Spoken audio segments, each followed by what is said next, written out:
What's up, guys? Welcome back to the channel, and today I don't really have a script written or anything like that. I kind of just want to talk about the Nikola Jokic versus Steph Curry MVP debate, and it's kind of been showing up in all over Twitter lately. Now that Steph Curry's going on this absolutely historic streak of crazy 30-point games, I believe he has 10 or 11 straight 30-plus point games at the moment, which is absolutely incredible and historic, and no one's ever done it on this level of efficiency before. And so I don't want to take any credit away from that, because it's hard to appreciate what Steph Curry's doing enough. What he's doing has never been seen before, and Steph Curry has absolutely changed the game of basketball forever.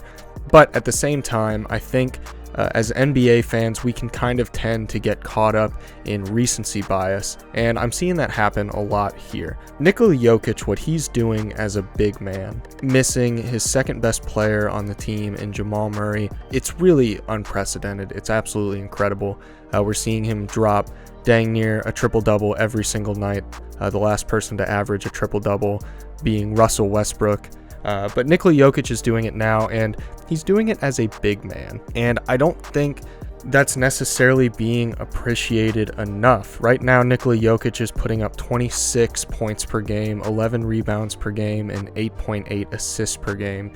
He's also doing this while shooting 57% from the field, 42% from three, and 85% from the free throw line. That's an effective field goal percentage of 60.7%. which is just unreal for a big man. And I know I keep saying I keep pointing out that that's so impressive for a big man, and it really is. And I don't want that to go unrecognized for Nikola Jokic, because what he's doing has never been seen before.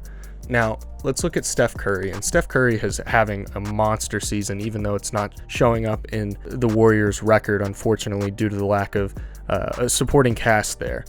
He's averaging 31.4 points per game, 5.5 rebounds per game, and 6 assists per game. He's shooting 49% from the field, 43% from three, and 92.2% from the free throw line, with an effective field goal percentage of 61.6%, which is just crazy for Stephen Curry to be basically having a 50-40-90 season with 31.4 points per game. Also, as of last night, he is currently leading the NBA in scoring after that title had been held by Bradley Beal for an extended period of time earlier on in the season. Steph Curry has now taken over that title, and we'll see if he holds on to it. I think he will. This is absolutely sustainable for Steph Curry. It's completely unsurprising. There's just no doubt that what Steph Curry is doing for that team is incredibly valuable. It's just a question of, who do you consider as more valuable to their team? Steph Curry, if you take him off that team, their next best player, you can make the argument it's Draymond Green, you can make the argument it's Andrew Wiggins, but after that, their team kind of falls off a cliff. Kelly Oubre has been pretty bad this season. Damian Lee hasn't been great. Kevon Looney's not been great. Their supporting cast, one of their better players has been Juan Toscano Anderson, and unfortunately, when he's getting extended minutes, your team's probably not that good. Now, no crazy shade is meant towards Juan Toscano Anderson there, but, it's just a testament to the depth that this team is dealing with, or the lack thereof. Let's take a look at the standings right now. And as it currently stands, the Nuggets sit at 37-20 in the Western Conference. They're the 4th seed right now. And the Warriors are sitting at 29-29, exactly 500 at the 9th seed. They're only 3.5 games ahead of the 11th seed. But at the same time, they are only 6 games back from the 5th seed, where the Lakers currently stand. So, yes, Nikola Jokic is a better record, but I'm sure that the argument is definitely there for Steph Curry being, quote-unquote, more valuable to that team. And this is where the age-old debate comes in of what is the criteria for the MVP? Is it the best player on the best team? Is it a narrative thing? Is it the best player, if you take him off a team, they get significantly worse? These arguments happen every single year, and it's always just kind of a question of personal preference, I think. I think everyone kind of votes differently. Everyone kind of chooses differently how they want to look at the MVP award. It's worth pointing out that both of these teams are missing their second best players.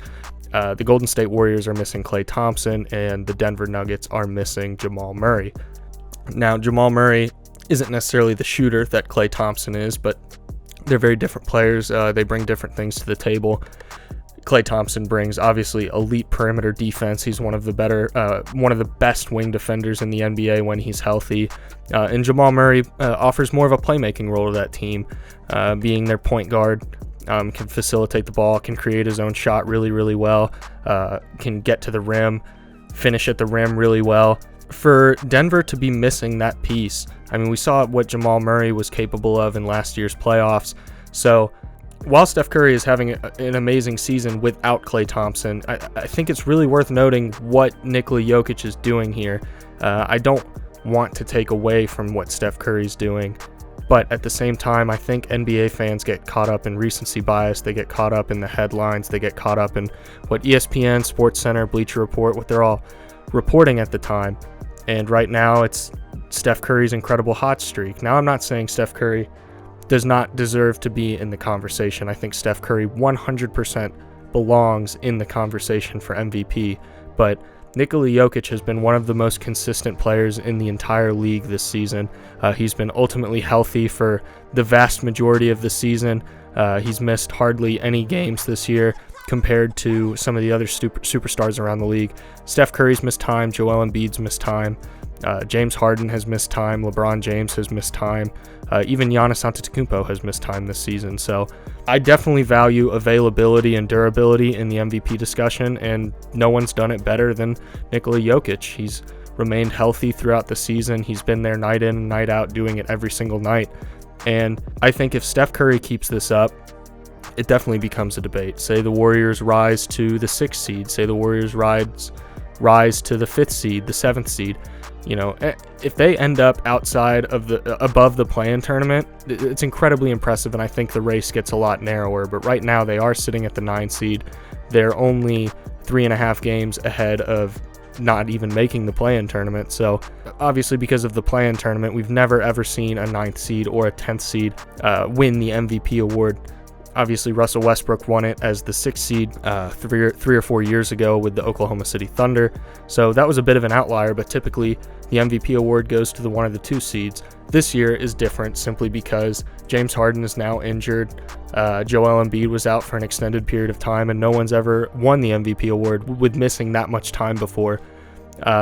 Giannis has the voter fatigue going against him, and Nikola Jokic is just probably the next best option, and he was already top 3 in the conversation since the beginning of the season. He's been top 5 throughout the year, catapulted to top 3 at a certain point. It's hard to vote against him, in my opinion. I don't want to say that there's no chance that Steph Curry can win it, because I don't think that. I think there's definitely a chance. I think voters all have different ways of looking at the award. We saw Ramona Shelburne definitely values narrative a little bit more. What's the story behind the award? What's the best story for the league? And I don't know if I agree with that. I personally would say that I don't agree with that, but it really just comes down to what you prefer in the MVP conversation. There's different ways of looking at it. I think there are definitely objective things that you can look at in the MVP race, and I think that's kind of going to go out the window in this year's MVP race. I think there's going to be a lot of subjectivity. I think Steph Curry will probably get a lot of second place votes. I think he'll definitely get a good amount of first place votes, but right now I think Nikola Jokic will probably get the Lions Hall of first place votes and ultimately win it, but we shall see. Anyways, guys, if you enjoyed this video, please be sure to leave a like and subscribe. I'm posting NBA content multiple times a week. Go check out some of my other videos if you want to see more, and I'll see you guys in the next one.